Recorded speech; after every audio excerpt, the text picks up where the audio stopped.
रामू नाम का यह बूढ़ा व्यक्ति अपने गांव में एक जाना पहचाना और प्रिय चेहरा था। बचपन से ही उसने कठिनाइयों का सामना किया था। उसके पास जमीन का एक छोटा टुकड़ा था, पर वह खेती करता था। जब वह जवान था तो उसने अपनी पत्नी के साथ मिलकर खेतों में कड़ी मेहनत की और अपने 3 बच्चों को पढ़ाया लिखाया। समय बीतने के साथ बच्चे बड़े हुए और बेहतर अवसरों की तलाश में शहर चले गए। रामू अकेला रह गया था। उसकी पत्नी भी कुछ साल पहले चल बसी थी, लेकिन रामू ने कभी किसी से शिकायत नहीं की। वह दिन भर अपने घर के सामने बैठे रहते और गांव में आने जाने वाले लोगों से बातें करते। उसके घर के सामने एक बड़ा पुराना बरगद का पेड़ था। इस पेड़ के नीचे बैठकर रामू ने न जाने कितने दिनों की धूप और ठंडी रातें बिताई थीं। गांव के बच्चे रामू को बहुत प्यार करते थे। हर शाम को बच्चे बरगद के पेड़ के नीचे इकट्ठा होते और रामू उन्हें कहानियां सुनाया करते। उनकी कहानियां राजा रानी, परियों, वीर योद्धाओं और गांव की पुरानी परंपराओं की होती। हर कहानी के अंत में रामू कोई न कोई सीख देते। एक बार रामू ने बच्चों को एक कहानी सुनाई कि कैसे उन्होंने अपने जीवन में हार मानने की बजाय संघर्ष किया। उन्होंने कहा, जिंदगी हमेशा आसान नहीं होती, लेकिन जो लोग मेहनत और सच्चाई से काम करते हैं उन्हें एक न एक दिन सफलता जरूर मिलती है। बच्चे उसकी कहानियों से प्रेरणा लेते और अपने माता पिता को रामू दादाजी की बातों के बारे में बताते। एक दिन गांव में भयंकर तूफान आया। तेज बारिश और हवाओं ने गांव के कई घरों को नुकसान पहुंचाया। रामू का घर भी इस तूफान से बुरी तरह क्षतिग्रस्त हो गया। सबसे दुखद बात यह थी कि उसका प्रिय बरगद का पेड़ भी गिर गया। यह देखकर रामू बहुत उदास हो गया।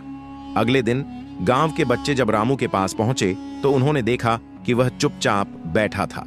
बच्चों ने पूछा, दादाजी, अब हम कहानियां कहां सुनेंगे? ये सुनकर रामू की आंखें भर आईं। उसने कहा, पेड़ गिर गया, लेकिन कहानियां तो तुम्हारे दिल में हैं। जहां प्यार और विश्वास हो वहां कहानियां जिंदा रहती हैं। यह सुनकर बच्चे गांव के अन्य लोगों के पास गए और रामू के लिए मदद मांगने लगे। धीरे धीरे गांव के लोग एकजुट हो गए। सबने मिलकर रामू का घर फिर से बनाया। बच्चों ने अपने पैसे जोड़कर एक नया बरगद का पौधा लाकर लगाया। कुछ समय बाद जब वह पौधा बड़ा हुआ तो वह बरगद का पेड़ पहले से भी ज्यादा घना और हरा भरा हो गया। अब रामू वहां फिर से कहानियां सुनाने लगे, लेकिन इस बार उनकी कहानियां पहले से भी ज्यादा प्रेरणादायक हो गई थीं। गांव के लोग भी अब रामू की बातें सुनने आने लगे। वे उसे हमारा मार्गदर्शक कहने लगे। रामू ने अपने आखिरी दिनों तक गांव के बच्चों और लोगों को यह सिखाया कि जिंदगी में सबसे जरूरी चीज है एक दूसरे के लिए खड़े रहना। जब तक लोग एक दूसरे का सहारा बनते रहेंगे तब तक हर मुश्किल हल हो जाएगी। रामू की यह कहानी गांव में हमेशा सुनाई जाती है और उनका लगाया हुआ बरगद आज भी उस गांव की एकता और प्रेम का प्रतीक है।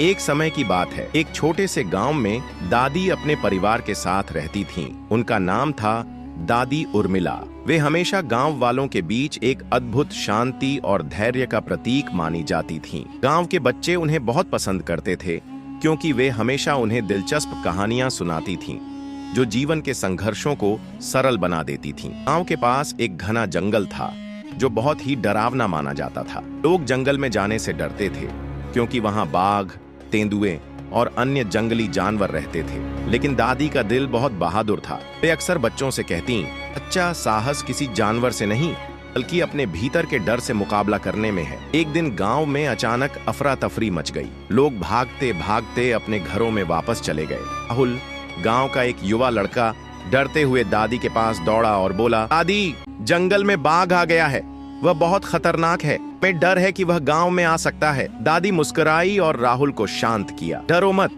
बाघ भी एक जीव है और किसी भी जीव के साथ समझदारी से व्यवहार करना जरूरी है। दादी ने अपने पास एक पुरानी छड़ी ली और बाहर जाने के लिए तैयार हो गईं। गांव वाले हैरान थे कि दादी अकेली जंगल में जाने वाली हैं, जबकि सभी लोग डर के मारे घरों में दुबके हुए थे। लेकिन दादी का हौसला देखकर सबकी आंखों में एक नया विश्वास आ गया। दादी धीरे धीरे जंगल की ओर बढ़ने लगी। हर कदम के साथ उनका साहस और बढ़ता गया। रास्ते में उन्हें छोटे जानवरों की आवाजें सुनाई देती थीं, लेकिन बाघ का कहीं कोई निशान नहीं था। उन्होंने सोचा, बाघ शायद किसी वजह से यहाँ आया होगा। मुझे उसे समझाना होगा कि यह गांव मनुष्यों का नहीं बल्कि उसका है। आखिरकार दादी एक खुले स्थान पर पहुंची जहां बाघ खड़ा था। उसकी आंखों में गुस्सा और भय था और वह दादी को देख रहा था। दादी ने धीरे से उसे देखा और अपने दिल की आवाज सुनी। तुम डरते हो, है ना? दादी ने बाघ से कहा। मैं जानती हूँ कि तुम हमारे गांव में क्यों आए हो। तुम्हें भी अपनी जिंदगी जीने का हक है, लेकिन याद रखो, हम दोनों को एक दूसरे की जिंदगी का सम्मान करना होगा। बाघ ने दादी की बातों को ध्यान से सुना। उसके भीतर एक संघर्ष था। वह समझ रहा था कि इंसान और जानवर दोनों को एक साथ रहने की जरूरत है। दादी ने बाघ से कहा, तुम्हें डरने की जरूरत नहीं है। हम एक दूसरे के दुश्मन नहीं हैं। जंगल तुम्हारा घर है और हम सिर्फ उसमें आकर तुम्हारी शांति को बाधित करते हैं। हम सबको अपनी जगह चाहिए। दादी की बातों से बाघ शांत हुआ। उसने दादी की आंखों में एक विश्वास पाया और वह धीरे धीरे जंगल की ओर लौट गया। जब बाघ जंगल में लौट गया तो गांव वाले धीरे धीरे बाहर आ गए। उन्होंने देखा कि दादी शांतिपूर्वक लौट आईं। गांव के बुजुर्ग ने कहा, यह चमत्कार कैसे हुआ दादी? दादी मुस्कुराई और बोली, हम सबका डर केवल हमारी कल्पना है। अगर हम अपने डर का सामना करें और एक दूसरे को समझने की कोशिश करें तो बड़ी से बड़ी समस्या हल हो जाती है। गांव के लोग दादी की बातों से बहुत प्रभावित हुए। उस दिन से वे जंगल के पास जाने से नहीं डरते थे, क्योंकि वे समझ गए थे कि डर का सबसे बड़ा इलाज साहस और समझदारी है। दादी ने बच्चों को बुलाया और उन्हें कहा, बच्चों, याद रखो, जब भी तुम्हें किसी समस्या का सामना करना पड़े तो पहले अपने डर को पहचानो, फिर अपने भीतर की शक्ति को खोजो और किसी भी समस्या को समझदारी से सुलझाने की कोशिश करो। गांव वाले अब दादी की शिक्षा को अपनी जिंदगी का हिस्सा बना चुके थे और दादी के साथ बिताए गए हर पल ने उन्हें यह सिखाया कि किसी भी संकट का समाधान केवल डर से मुक्ति में है और यही सच्चा साहस है। इस प्रकार दादी की वह कहानी आज भी गांव में सुनाई जाती है।